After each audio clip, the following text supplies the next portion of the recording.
Kon mga jongwa dia gwenge ma Kaluo kame kinde makoro jopuonjre kore ne yao skul odiochieng' makiny. Midhiero pod okwako moko kuom skunde mantiere gwenge ma oula osemonjo.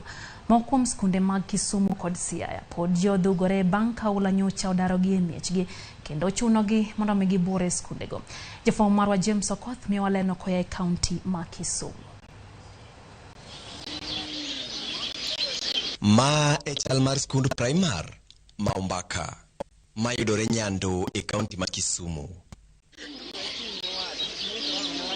En chieng' Jumapil, ng'ama kia nyalo galo ni oganda chokore ni chieng' odira.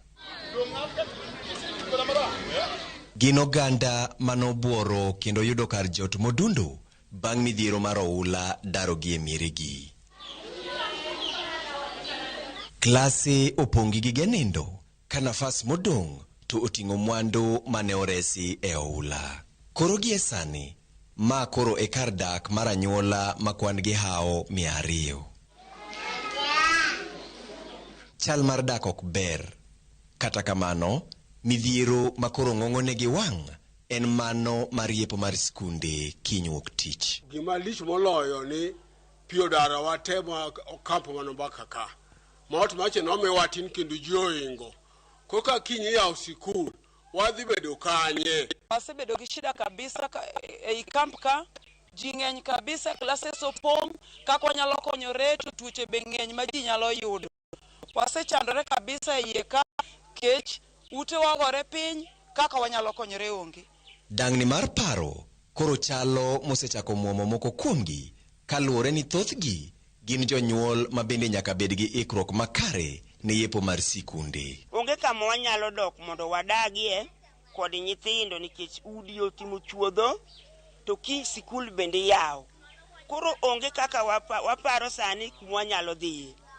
Jo-Red Cross nobiro manowacho ni kelonwa hema, nyaka sani pok ok gisekelonwa.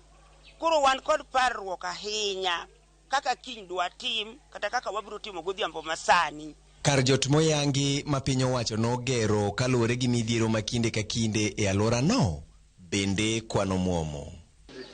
Midhiero ma kama bende chalo gi mano mochomo oganda manyocha ojot e skund primar ma Uhembo mayudore kar od bura ma Alego Usonga e kaunti ma Siaya.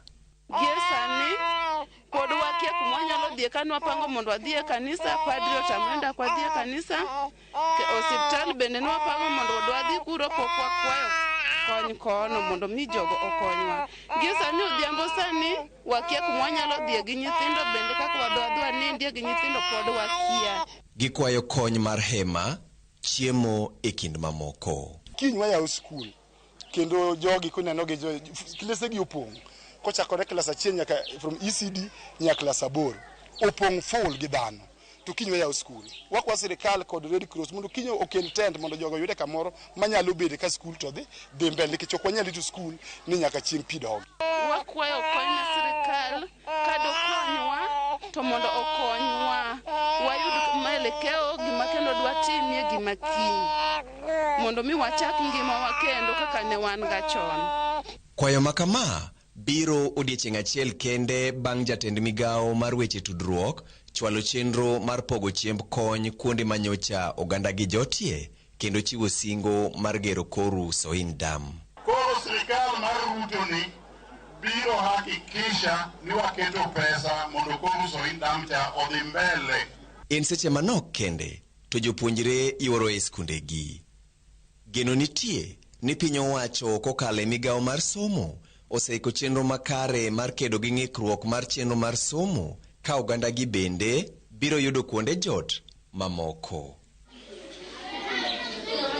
James Okoth, Ramogi TV.